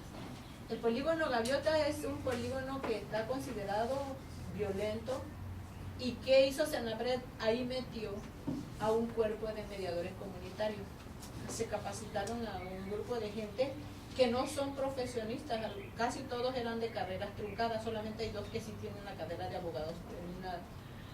Aprendieron tanto estas personas a gestionar conflictos que ya ahorita la comunidad ahí llega al centro de mediación comunitario. Es que se está peleando el taxista con el otro que saca el machete y todo eso. Me contaban las mediadoras de un día cómo llegó a la casa de una que fue a llevarle la invitación para que fuera el señor a una mediación comunitaria, porque el niño había sido expulsado del colegio, de la escuela, y entonces ya el niño lo habían corrido de la escuela porque era violento el niño. Pero entonces cuando la madre llega al centro comunitario a platicar el caso, las mediadoras descubren otra cosita, que el niño no era tan violento. El niño estaba presentando un conflicto, se estaban separando aquellas personas. Entonces, cuando ellas van a llevarle al esposo la invitación para que vaya a la mediación comunitaria, el hombre sale y les pega una santa insultada. Me dice la mediadora, pero que dice que ellas seguían platicándole: mire señor, no lo vamos a meter preso, y empezó a explicarle que no eran una autoridad, sino que querían que platicaran. Y sí llegó el señor a la mediación comunitaria, y resulta que ahí se descubrió todo el panorama completo. El niño regresó al colegio. En la escuela reconocieron que el niño tenía una dificultad, no porque era violento por sí, sino porque el niño estaba expresando una situación que vivía en casa. Entonces, como de ese conflicto y como que le tira las hojas del árbol porque se pelean y se insultan y salen a... Por eso son conflictos que si los aprenden las partes a gestionar por sí, ya no llegan a problemas, ya son problemas que ya no llegan a conflictos. Entonces por eso es mejor enseñarles herramientas para la vida. Por eso se llama justicia cotidiana, porque lo que le pasa en la escuela, en el mercado, en la comunidad, todos brotan ahí en las relaciones. Claro, entonces por eso el psicólogo trabaja con dos, pero el psicólogo ya trabaja con una situación que ya expresaron las personas. Los conflictos son latentes, son emergentes y son manifiestos por el estado del tiempo. Imagínense que si yo detecto en una comunidad que hay, la población está entre 14 y 18 años, no estudian la mayoría, no tienen un trabajo, ¿qué voy a detectar? Un fenómeno fácil ahí de violencia. O se insertan a la delincuencia organizada porque como están libres, o ellos mismos se vuelven violentos porque empiezan a buscar en qué ocuparse. Pero ¿qué tal si yo entro con una intervención social como mediador comunitario, empiezo a practicar con ellos diálogos, responsabilidad social, les invito a hacer grupos de desarrollo de algún trabajo manual o tal? Oye, lo voy a activar. ¿Qué estoy haciendo ahí? Estoy parando algo que puede estar en un rato. Los adultos mayores.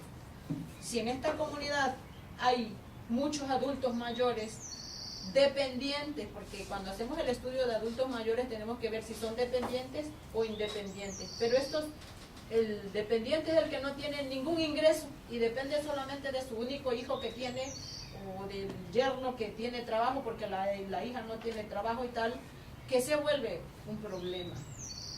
Y hay violencia contra los adultos mayores bastante. ¿Y quién la aborda? Nadie. Estos adultos mayores, si entran los mediadores sociales y hacen intervenciones sociales y los empiezan a integrar en programas, los estados tienen muchos programas, pero no llegan así. ¿Por qué? Porque dicen, aquí hay el programa tal, aquí está el programa tal, pero lo conocen los que lo tienen, pero no lo conoce la comunidad muchas veces. Entonces yo como mediador social sé que hay el programa tal y empiezo a ayudar a la gestión de esta comunidad. ¿Y qué estoy haciendo? Estoy bajando una conflictividad, porque lo que esos están haciendo con esos adultos mayores lo va a replicar también ¿quién? El otro chiquito que viene atrás, porque va a decir, bueno, es que insultar a un anciano pues no es ningún problema, ¿no? Es algo que se puede hacer, y lo replica, ¿y qué estamos creando? Una comunidad violenta. Pero si empezamos a trabajar, de cobrar el valor, el respeto, la confianza, la dignidad, y todo eso se trabaja en mediación social. Entonces, por eso la diferencia yo creo que, bueno, más amplia, yo creo que tendríamos para platicar mucho. Aquí, si me permites ampliar, Sí, ampliar. En un principio, cuando hacíamos la exposición, comentábamos que la mediación no es solamente el hecho del acto jurídico plasmado en un convenio, sino que es un acto social que tiene más relevancia que el simple hecho jurídico del acto del convenio. Y me da gusto, pues, primero leer aquí lo que dice, el ámbito de la que escribe la doctora, precisamente, a ver si ya completa tu pregunta. Dice, el ámbito de la mediación, por consiguiente, es más extenso que el hecho de los procesos judiciales. O sea, va más allá la mediación. Por eso comentábamos que la mediación debe ser un estilo de vida, el discurso de la mediación debe ser vida y que debe llevar más allá de este solamente hecho de un convenio o plasmar un documento por ahí por escrito. Incluso las partes pueden llegar a no firmar el convenio. Exacto. Y pueden tener herramientas de vida más trascendentes que no generen la escala agresiva.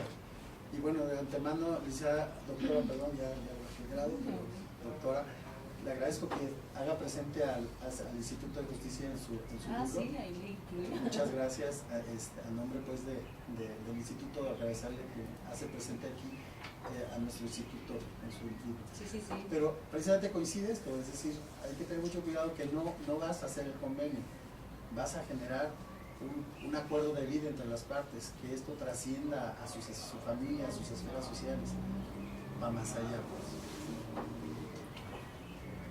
Bueno, yo coincido mucho con usted, doctora, en que lo que es este ámbito social o fomentar la mediación, la resolución de conflictos diferentes en el área social, pues va a repercutir en lo laboral, va a repercutir en tener menos situaciones penales, va a hacer una repercusión. Creo que ahí es una clave para restaurar toda esta paz que necesita nuestro país. Y bueno, a mí me parece muy interesante saber o conocer desde su punto de vista bajo qué teorías o bajo qué argumentos teóricos están capacitando a estos mediadores sociales. Porque sigo viendo, doctora, todo lo que ha comentado usted a lo largo de toda esta intervención, es como si hubiese un divorcio de quienes hacen las leyes de la sociedad. No hay contacto. Nosotros los psicólogos decimos que si no hay ese contacto de personal, social, de quien hace las leyes, bueno, es como si estuviéramos hablando de dos cosas. A nosotros, y en específico los psicólogos, nos parece un poquito interesante analizar que este nuevo modelo que está proponiendo paz social, que está proponiendo acercarnos a las habilidades humanas, como es la empatía, comunicación, interés por el otro, interés por adultos mayores, por ejemplo, resolución de conflictos, pareciera que fuera algo amenazante, pareciera que fuera algo que necesita demasiado foro para discusión, demasiada controversia, cuando es simplemente volver a lo natural y relacionarnos como seres humanos. Entonces, a mí me gustaría saber bajo qué teorías psicológicas, por ejemplo, de comunicación, sociales, se está capacitando a todos estos procuradores de justicia en la sociedad. Fíjense que justamente ese es un tema que por eso tenemos en marcha la Ley General de Mecanismos Alternativos de Solución de Controversias, porque la reforma se llevó a cabo y se llevó a cabo desde una perspectiva de lo jurídico. Sin embargo, en la medida en que esto se va analizando, pues se ha ido descubriendo que no es solamente lo jurídico, que es lo social. Pero nuestra Constitución, por eso precisamente tenía el formato de Constitución modelo, porque fue la primera que reconoció los derechos económicos, sociales y culturales. Entonces, ¿qué es lo que estamos volviendo? Si usted revisa en qué construyo yo toda mi teoría, pues disputo a Marx. Y con el modelo de la teoría de la acción comunicativa de Jürgen Habermas, es que yo estoy haciendo precisamente mi aproximación a la teoría de la justicia alternativa. Pero discuto a Parson, a Merton, y me voy también con Emily Durkheim. Recogí otra vez, es más, hago un replanteamiento de todo lo que son las teorías de los derechos sociales, para poder decir cómo entender el conflicto, sobre todo porque yo analizo el conflicto laboral. Entonces, a mí me parece que nosotros no podemos alejarnos de eso, de la constitución que tenemos. Nosotros tenemos una constitución de corte eminentemente social, que fue la diferencia que hubo entre la del 24, la del 57 y la del 17, porque es la que recogió los derechos económicos, sociales y culturales y los constitucionalizó, porque en el estudio de estos derechos, los derechos humanos, por eso teníamos los derechos individuales y políticos, pues esos ahí estaban. ¿Y esos qué quieren? La no intervención del Estado, que es la propiedad. Pero los derechos económicos, sociales y culturales, ¿qué quieren? La intervención activa del Estado, porque ahí está la educación, está la salud, está la vivienda, está lo que la persona necesita para que logre la dignidad como persona. Entonces, desde ese enfoque tenemos que estudiarlo. Es que esto después es un constructo, maestro. Estamos haciendo una construcción nuevamente. Por eso yo aquí lo digo y aquí lo vuelvo a decir, en donde hago una definición de justicia cotidiana. Y digo, la justicia cotidiana debe ser la justicia cercana y al alcance de todas las personas, sin obstáculo para que se cumpla la tutela efectiva de la justicia con participación activa de los dueños del conflicto para una convivencia armónica y paz social. Así definí últimamente. Este es un artículo que va a salir en un libro que traemos con el doctor Brujón, donde estamos hablando sobre diversos temas. Y ahí yo también digo que la justicia cotidiana es el conjunto de acciones desplegadas por el Estado para ensanchar el acceso a la justicia mediante mecanismos, procesos, métodos no jurisdiccionales dirigidos a todas las personas como actores de la construcción de sus propios acuerdos, de sus conflictos y para reclamar sus propios derechos. O sea, yo necesito esto y en qué me involucro. Porque pasó una cosa, es que cada vez que el conflicto se fue judicializando, todos nos volvimos cómodos. Y yo dije, aquí está mi conflicto, ahí te lo dejo juzgado. Te hago responsable. Te hago responsable y yo ya no soy. Y aquí, ahí está. Y entonces yo ya me fui a mi casa a dormir y tal. El día siguiente me dijeron, bueno, tú ganaste y tú perdiste. Y yo dije, ah, bueno, esa es la justicia. Y me fui conformando, pero no pasaba eso, con eso no se resolvía, porque los conflictos seguían estando en el zapato mío. Y doctora, pero ¿qué pasa con el de, no es que, bueno, ya perdí, el que perdió y realmente no era el culpable, el resentimiento? Ese es el que brota en la sociedad. Esos son los cánceres y los tumores, o sea, el cuerpo, como yo digo, el cuerpo avisa. Y si el cuerpo avisa, la sociedad también. Entonces la sociedad iba cada día, pues, se perdió el respeto a los padres, se perdió el respeto a los abuelos, se perdió el respeto, ¿por qué? Pues porque ya no pensamos, ya no entendemos qué son los valores morales, qué son los valores sociales. Nadie ya habla de esto. ¿Por qué? Porque ya no era necesario, porque el juez lo resolvía todo. Sí se hablan de valores, pues ya que nos pegó. Pero ahora lo vamos a recoger. A eso estamos volviendo, a recogerlo, porque esto es verdad. O sea, esto no es una justicia nueva, esto es algo que ya lo teníamos. Por ejemplo, en la Constitución de 1824, nosotros vemos en el apartado de Poder Judicial, en la del Estado de Tabasco, yo aquí lo cito también, que dice que ninguna persona podía ir al juez sin antes haber conciliado, y ponían a quién, al del municipio. ¿Para qué? Para que fuera el mediador entre ellos, el conciliador. Y en materia civil también lo dice. Aquí lo cito en el libro también, todo eso. Por eso estoy diciendo que es la reconstrucción de esta justicia, pero ahora reconocida dentro del sistema de justicia. Porque ya los sacerdotes conciliaban, mediaban, los maestros eran los mediadores, los profesores, los adultos en casa eran los que resolvían el conflicto de los menores. Pero bueno, lo fuimos perdiendo porque, bueno, ¿qué autoridad es? No, te llevó a la autoridad, porque la autoridad es la que está allá, ¿no? La que está en el juzgado, la que está en la fiscalía. A ti ya no te reconozco ninguna, pero ahora lo vamos a... Yo, como le decía a mis colegas abogados cuando les doy las pláticas, porque con alguien tenemos que trabajar, es con nosotros los abogados. Y nosotros lo hemos analizado muy bien, fíjense.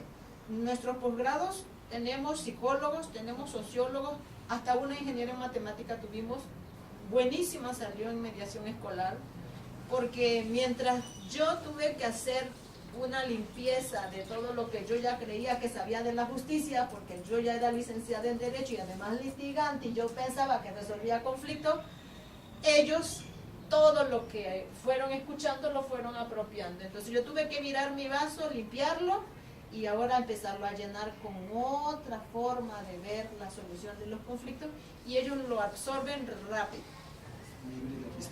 Lo absorben rápido. Entonces esa transversalidad ellos la absorbieron rápido, que pues bueno, son los mediadores escolares ahorita más potentes que tenemos ahí, los que no eran abogados, porque ellos no tenían ese concepto de justicia como yo lo tenía. Para mí la justicia es lo que estaba en el código, lo que estaba en la ley, lo que no está en el código no es derecho y tal. No, de hecho, doctora, si me permite comentarlo, y si me permiten pues también comentarlo, el modelo educativo y el modelo judicial, el modelo de hacer justicia en México ahora van de la mano. Es decir, regularmente el modelo educativo y el modelo de forma de hacer justicia estaban desligados. Si ahorita vemos el nuevo modelo de justicia en México, el nuevo modelo educativo en México, los ejes, el cuarto eje educativo es la resolución de conflictos. Así o sea, es. que ahora nos vamos a tener que enfrentar a un usuario diferente, en donde ese usuario ya no es el clásico alumno que hace la clásica educación bancaria, en donde era aprender, tener conocimientos, sino que ahora tendrá que tener autoconocimiento, capacidad de reflexión, conocimiento de sí mismo. Y el último eje del modelo educativo dice capacidad de resolución de conflictos. Entonces, el modelo educativo va muy de la mano. Y es muy interesante lo que dice la doctora, porque esto estaba desligado. El modelo epistemológico estaba muy reduccionista en la forma de hacer justicia. Ahora es un híbrido epistemológico donde los modelos hermenéuticos tendrán que estar combinados con los modelos positivistas de la forma de hacer justicia. La agenda 2030 de Naciones Unidas, que fue publicada en 2015, dentro de los 17 objetivos que trae la agenda de desarrollo sostenible, ya no es sustentable, porque el sustentable ya lo rebasamos, ahí teníamos todas las declaraciones de derechos humanos, derecho al desarrollo y todo, pero no teníamos cómo se hacía efectivo, y entonces vemos esa agenda, que esa es la política global que viene moviéndose.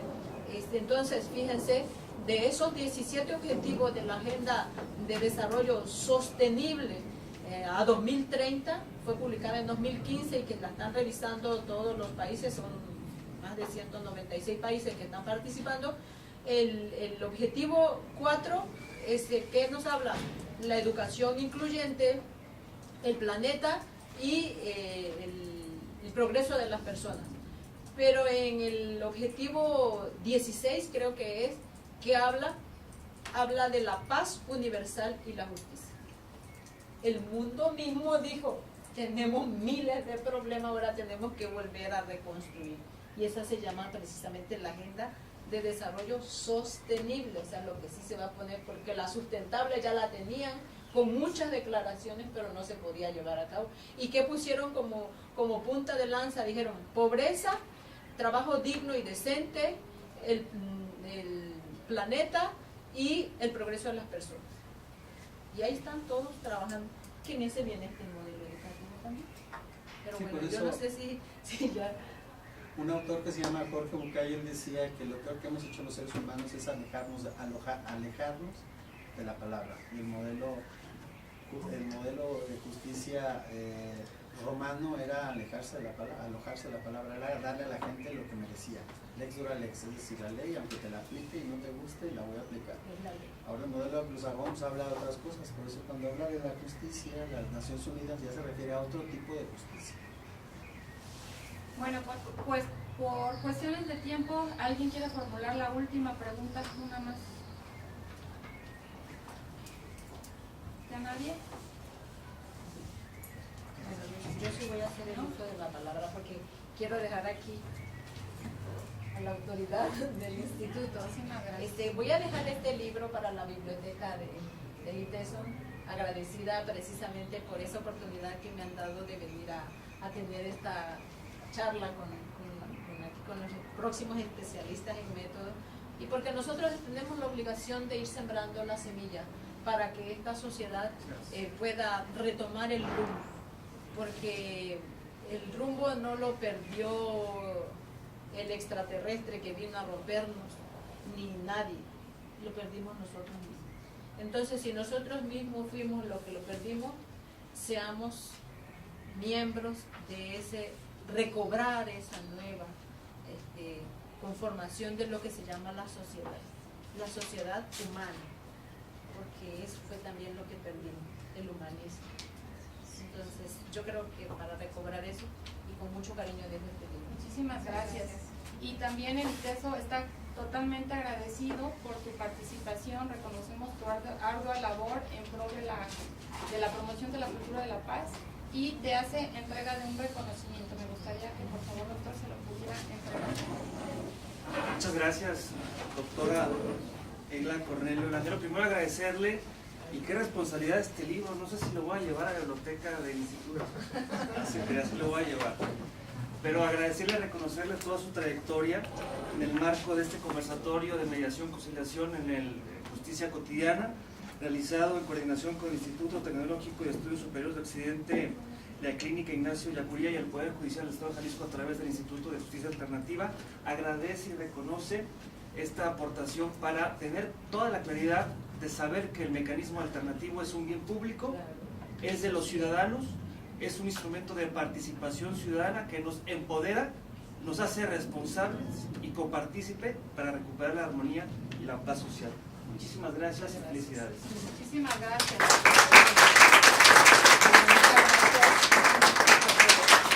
Con esto damos fin al conversatorio y les agradecemos a todos su presencia. Muchas gracias.